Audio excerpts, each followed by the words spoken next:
जय हिंद। आप सभी का हमारे YouTube चैनल पर बहुत बहुत स्वागत है। आज हम ग्रामर का सबसे महत्वपूर्ण पार्ट बोल सकते हैं, समास। आज हम उसके बारे में पढ़ेंगे। हम लोगों ने वर्णमाला पढ़ लिया, संधि पढ़ लिया, समास पढ़ेंगे आज हम। और समास पढ़ने से पहले हम आपसे एक रिक्वेस्ट करना चाहते हैं, अगर आप हमारे चैनल पर नए हैं तो आप हमारे चैनल को सब्सक्राइब कीजिए और हमारे वीडियो को लाइक कीजिए। अगर आप हमारे चैनल को सब्सक्राइब करते हैं तो हमारी आने वाली हर वीडियो आप तक पहुंचती रहेगी और आपका सब्सक्रिप्शन और आपका कमेंट ही हमारे लिए मोटिवेशन होता है। तो चलते हैं आज हम अपने नेक्स्ट टॉपिक की तरफ, समास।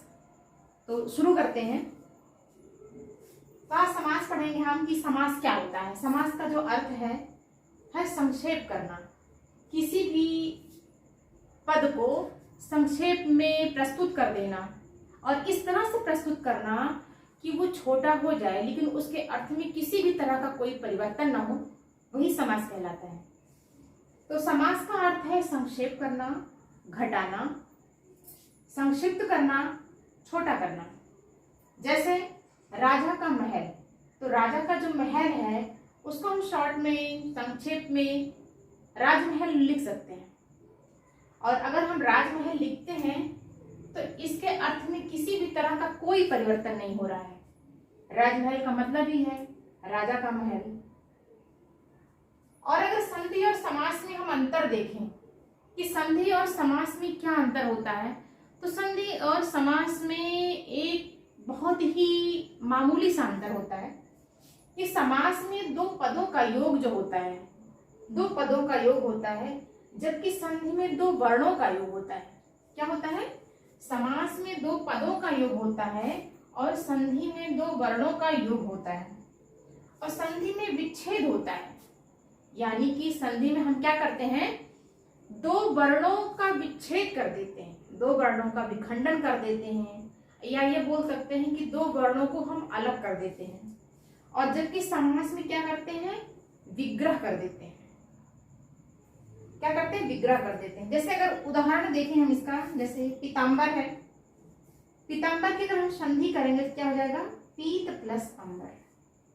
पीत का मतलब हो गया पीला, अंबर का मतलब हो गया वस्त्र। तो दोनों अलग अलग हो गए, दोनों के विखंडन से कोई अर्थ निकल रहा है? नहीं निकल रहा है, क्योंकि पीताम्बर मतलब पीला वस्त्र हो गया और पीले वस्त्र को अलग अलग कर देंगे तो पीला वस्त्र, इस तरह हो गया।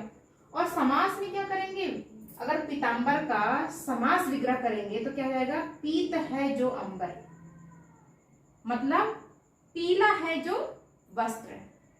तो इस तरह से क्या हो जाएगा, संधि और समास में यही अंतर होता है कि समास में दो पदों का योग होता है और संधि में दो वर्णों का योग होता है, और संधि में विग्रह होता है, संधि में विच्छेद होता है और समास में क्या होता है, विग्रह होता है।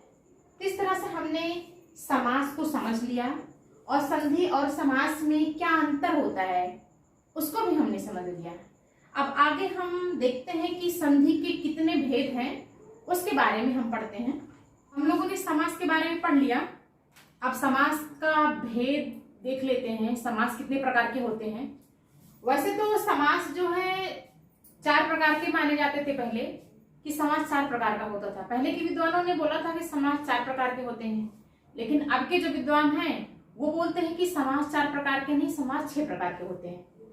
तो जो 6 प्रकार का समास में बताया गया है, इसमें तत्पुरुष समास से कर्मधारय और द्विगु समास को निकला हुआ माना जाता है। इस प्रकार से अगर देखें तो 6 प्रकार के समास हो गए। और अगर 4 प्रकार के समासों का अगर हम वर्णन करते हैं तो कर्मधारय समास और अव्ययीभाव समास और बहुब्रीहि समास और द्वंद्व समास, मेन 4 समास माने जाते हैं।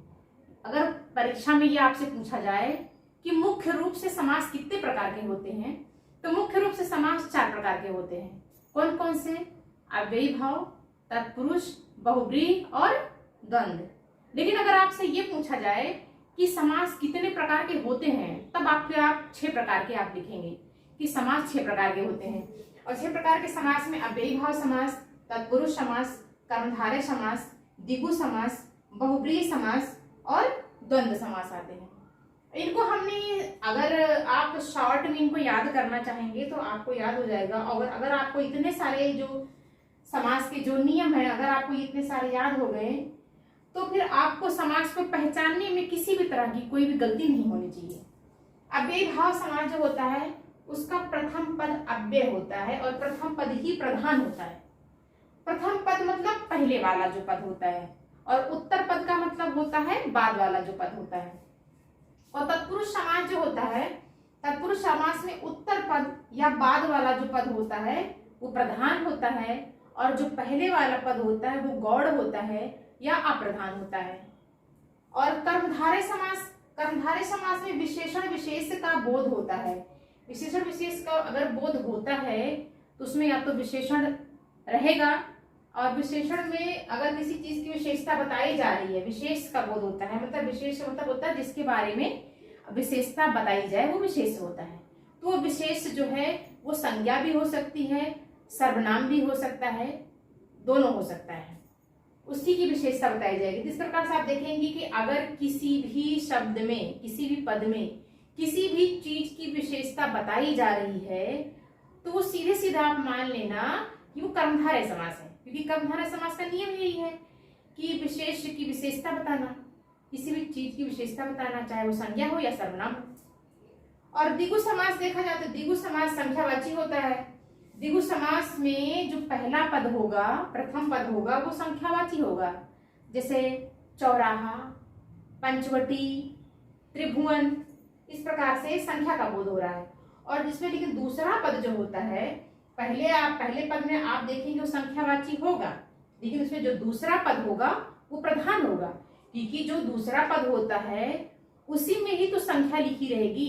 जैसे नवग्रह, नवग्रह क्या है, नौ हो गया, नौ जो है संख्यावाची हो गया, नौ मतलब हो गया 9, या नौ ही बोल सकते हैं आप हिंदी में।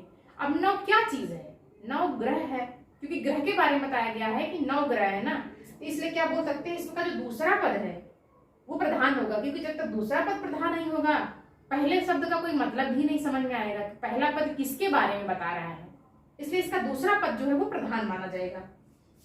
बहुब्रीहि समास आता है, तो बहुब्रीहि समास में दोनों पद अप्रधान होते हैं, मतलब न पहला पद प्रधान होता है न दूसरा पद प्रधान होता है।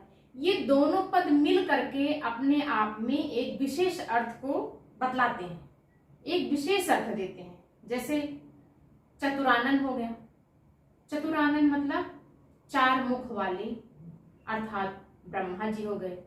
पंचानन हो गया, 5 जी हो गए। लंबोदर हो गया, लंबा है उदर, लंबा है उदर जिसका, वो कौन हो गए, गणेश जी हो गए। सब मिला के आप ये बोल सकते हैं कि अगर कोई भी पर्यायवाची शब्द आता है तो बहुब्रीहि समास में जितने भी पर्यायवाची शब्द होते हैं सब बहुब्रीहि समास के अंतर्गत ही आते हैं। इस प्रकार से इसमें दोनों पद अप्रधान होते हैं और वो अलग अर्थ रखता है, एक अलग भाव, जिस चीज को बोलने में एक अलग भाव उत्पन्न हो जाए, आप बोल रहे हैं उसमें एक अलग भाव दिख जाए। जैसे चंद्रभाल, चंद्रभाल मतलब अपने भाल पर, मतलब मस्तक पर चंद्रमा को धारण किए हुए, अपने आप में एक इमेज बन जाती है कि चंद्रमा को किसने धारण किया है, शंकर जी ने धारण किया है।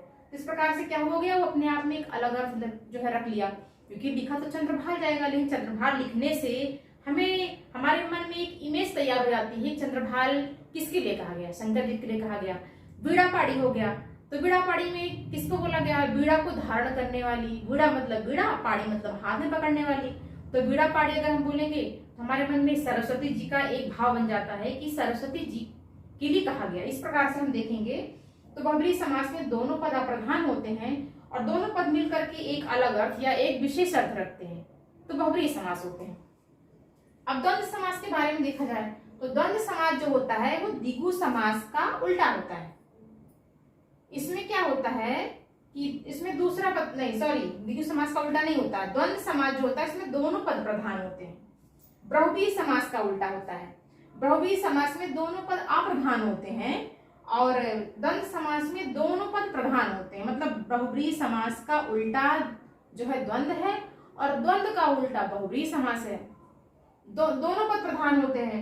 इसमें एक प्रतिस्पर्धा होती है दोनों के बीच में, उसका भी अपना एक महत्व है और उसका भी अपना एक महत्व है। जैसे दाल रोटी हो गया, दाल और रोटी। माता पिता हो गया, माता और पिता, क्योंकि माता भी अपना एक स्थान रखती है, इसमें पिता भी रखते हैं। भाई बहन, भाई और बहन। तो इन सब में हम ये बोल सकते हैं जो द्वंद्व समास है, द्वंद्व समास में आपको योजक चिन्हों का प्रयोग करना पड़ेगा।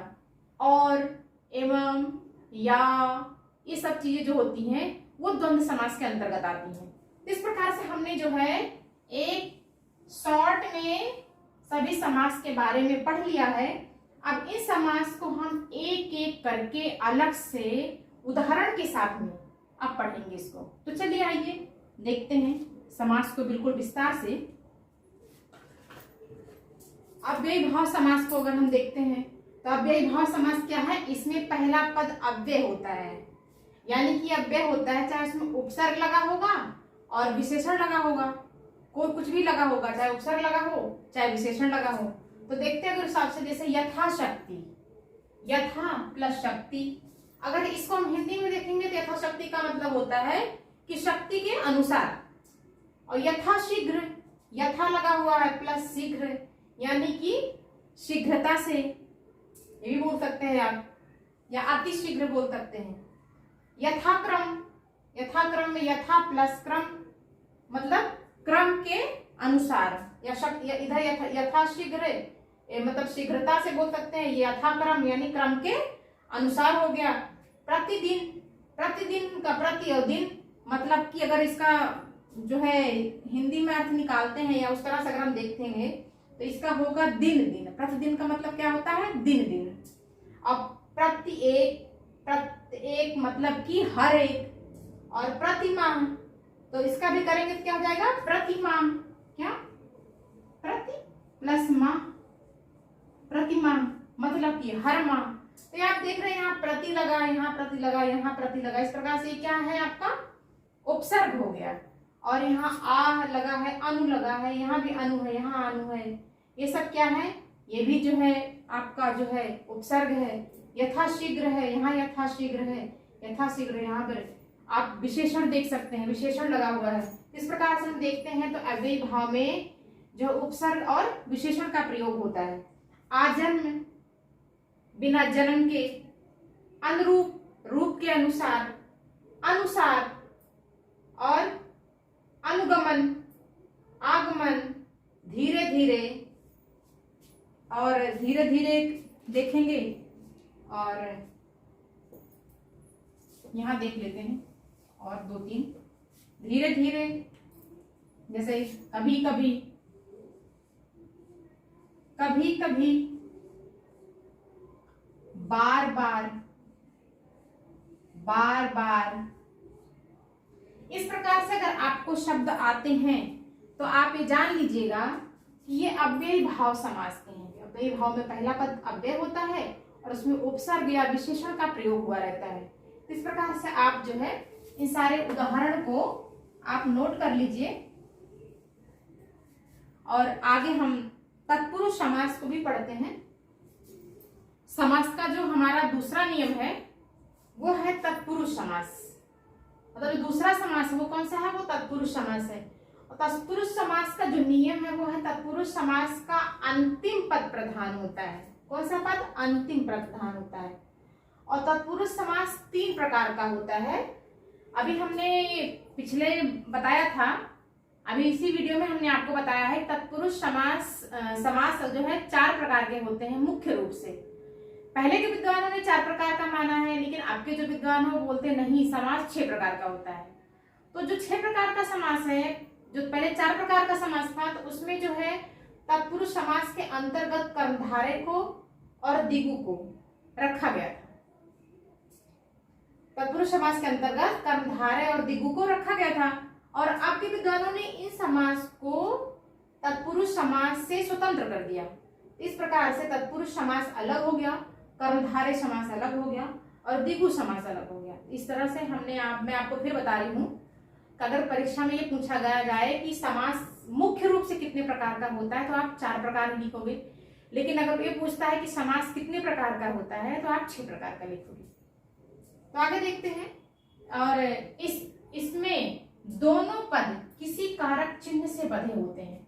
मतलब जो दो पद होते हैं उनके बीच में एक कारक चिन्ह लगा होता है, को, के, नी, द्वारा, से, इस तरह के कारक चिन्ह लगे होते हैं। कैसे लगे होते हैं, चलो उसको देखते हैं। सबसे पहले देखते हैं कि ये नियम क्या कहता है।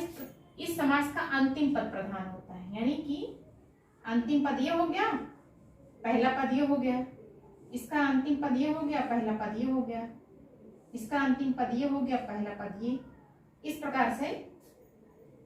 अब राजपुत्र है तो राजपुत्र में इसका जो है क्या होगा, राजा का पुत्र। क्या, राजा का पुत्र। इसमें का जो है वो क्या है, योजक चिन्ह है। क्या है, योजक चिन्ह है। और रोगग्रस्त तो क्या हो जाएगा, रोग से ग्रस्त, रोग से ग्रस्त। इसमें से क्या है, योजक चिन्ह है। घुड़सवारी तो क्या हो जाएगा, इसमें घोड़े की सवारी, घोड़े की सवारी। राजरानी, इसमें राज भी है और रानी भी है, इसका अंतिम पद प्रधान है तो इसका क्या हो जाएगा, राजा की रानी, राजा की रानी। इस प्रकार देख रहे हैं सब में योजक चिन्हों का प्रयोग हुआ है। स्वर्ग प्राप्ति, स्वर्ग की प्राप्ति, स्वर्ग की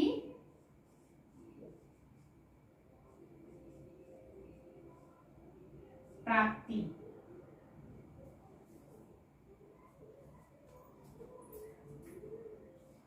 ये देखेंगे तो अधिकरण तत्पुरुष समास बोल सकते हो, काके की, नानिनी, रारेरी, इस तरह के आते हैं। और रोग से ग्रस्त है तो ये क्या है, संबंध कारक है। कर्ता ने कर्म को कर्ण के से द्वारा,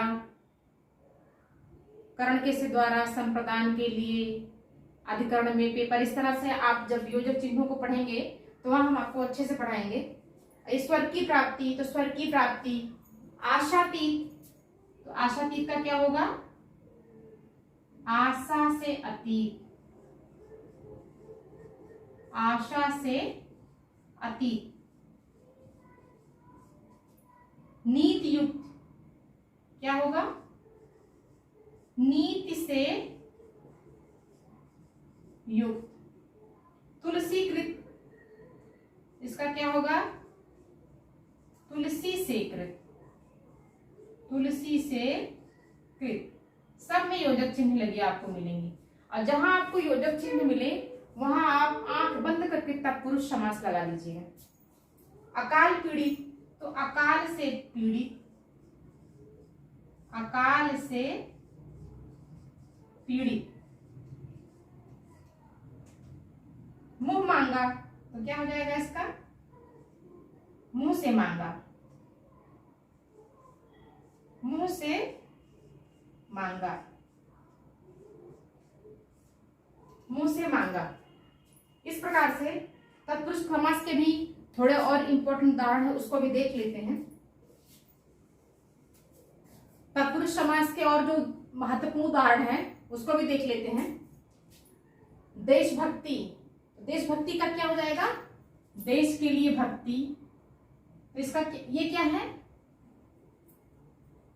इसका देखा जाए तो कर्ता ने कर्म को कर्ण के से द्वारा संप्रदान के लिए, तो इसमें क्या है, संप्रदान तत्पुरुष है। क्या है, संप्रदान तत्पुरुष। देश के लिए भक्ति तो क्या हो जाएगा, ये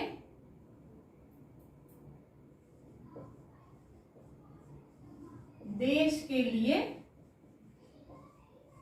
भक्ति।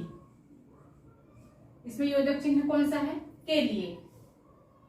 विद्यालय, विद्या के लिए, विद्या के लिए आलय।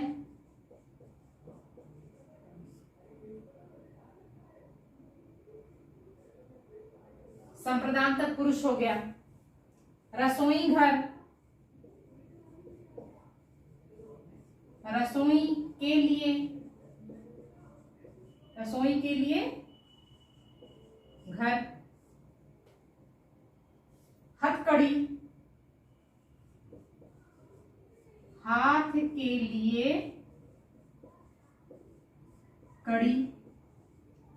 सब में आप देख रहे हैं, सब में योजक चिन्ह लगे हुए हैं। दूरागत, दूर से आगत, दूर से आगत, दूर से आगत, यहां से लगा हुआ है। आपादान तत्पुरुष होगा यहाँ पे, क्योंकि क्या है, इसमें दो चीजों का संबंध विच्छेद होता है। जैसे पेड़ से पत्ते गिरते हैं तो क्या है, पेड़ से पत्ते अलग हो रहे हैं तो क्या हो जाएगा, वो संप्रदान तत्पुरुष होगा, सॉरी अपादान तत्पुरुष होगा, अपादान होगा। जन्मांध, जन्म से अंध, क्या हो जाएगा, अपादान तत्पुरुष। राह खर्च, राह के लिए खर्च, के लिए, इसमें भी क्या है,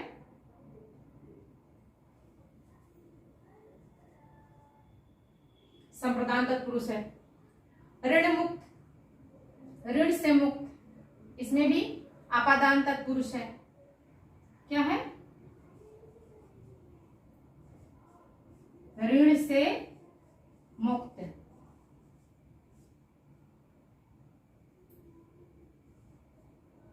आपादान तत्पुरुष है। धर्म से भ्रष्ट, ये भी आपादान तत्पुरुष है। देश निकाला, देश से निकाला, मतलब यहाँ क्या है, धर्म से भ्रष्ट हो रहे हैं, मतलब धर्म से विच्छेद, धर्म से अलग हो रहे हैं। देश से निकाला जा रहा है मतलब देश से अलग हो रहे हैं, तो सब क्या हो जाएगा, ये आपादान तत्पुरुष समास होगा। विद्याभ्यास, विद्या का अभ्यास, इसमें क्या है, संबंध तत्पुरुष है। क्या है, संबंध तत्पुरुष है। विद्या का अभ्यास देख लेते हैं। धर्म से भ्रष्ट, धर्म से भ्रष्ट, देश निकाला, देश से निकाला, सब में योजक चिन्ह लगे हुए हैं। विद्याभ्यास, विद्या का अभ्यास, संबंध तत्पुरुष है। सेनापति, सेना का पति। राज दरबार, राजा का दरबार। स्नेहमग्न, स्नेह में मग्न।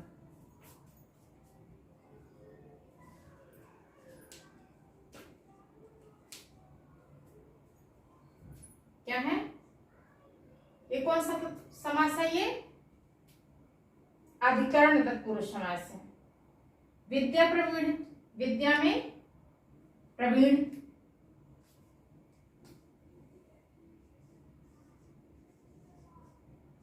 विद्या में प्रवीण। आप बीती, यानी आप पर बीती या स्वयं पर बीती, इस प्रकार से आप देखेंगे तो क्या हो जाएगा, ये अधिकरण तत्पुरुष समास है। में पे पर, अधिकरण में पे पर, तो में, यहां में आया है, में और पर, तो क्या है, ये अधिकरण तत्पुरुष समास है। इस प्रकार से हमने महत्वपूर्ण समास तत्पुरुष समास के देख लिए हैं। अब हम तीसरा समास देखते हैं। कौन सा, अच्छा, इसके कुछ महत्वपूर्ण उदाहरण और भी हैं तत्पुरुष समास के, उसको भी देख लेते हैं, जो थोड़ा सा परीक्षाओं में कंफ्यूज करता है और अक्सर उस चीज को हम गलत भी कर लेते हैं। तो जरा उसको भी थोड़ा सा देख लेते हैं, फिर आगे के जो है समास पे हम चलते हैं, उसको भी थोड़ा सा देख लेते हैं। तत्पुरुष समास के 3 और समास हैं जो काफी महत्वपूर्ण है और पेपर में पूछे जाते हैं। पहला है नई तत्पुरुष समास। नई तत्पुरुष समास में नकारात्मक भावों का बोध होता है, जैसे अनदेखा हो गया, अनसुना हो गया, अनहित हो गया, अनबोला हो गया, अनबन हो गया। दूसरा है प्रतितत्पुरुष समास। प्रतितत्पुरुष समास में प्रा शब्द आता है, मतलब जिसमें प्रा शब्द पहले जुड़ा हो, आप आंख बंद करके आप उसको तत्पुरुष समास में लगा दीजिएगा। जैसे प्रमाण, प्रचलित, प्रमेय, प्रखर, प्रवीण, कुछ भी हो सकता है, सामने प्रा लगा हो। और उलूक तत्पुरुष है। उलूक तत्पुरुष में युधिष्ठिर, ये बहुत पूछा जाता है। युधिष्ठिर मतलब युद्ध में स्थिर, ये बहुत ही इंपॉर्टेंट है। मनसिस। इस प्रकार से हमने तत्पुरुष समास देख लिया। और आगे अभी हमारा द्विगु समास है, द्वंद्व समास है, बहुव्रीहि समास है, कर्मधारय समास है। सारे इंपॉर्टेंट समास अभी पढ़े हैं। बाकी जो समास है ये अव्ययी भाव समास और तत्पुरुष समास थोड़े से ज्यादा बड़े थे। बाकी सारे जो और समास है वो आसान भी हैं और छोटे भी हैं। तो आज की वीडियो हम ही समाप्त करते हैं। आगे की वीडियो में आपको पूरे समास मिल जाएंगे। और अगर आप हमारे चैनल पर नए हैं तो आप हमारे चैनल को सब्सक्राइब कीजिए। और अगर आपको हमारा वीडियो पसंद आया हो तो आप हमारे वीडियो को लाइक कीजिए, शेयर कीजिए और कमेंट भी कीजिए, क्योंकि आपका कमेंट ही हमारा मोटिवेशन है। आपका हमारा वीडियो देखने के लिए बहुत बहुत धन्यवाद।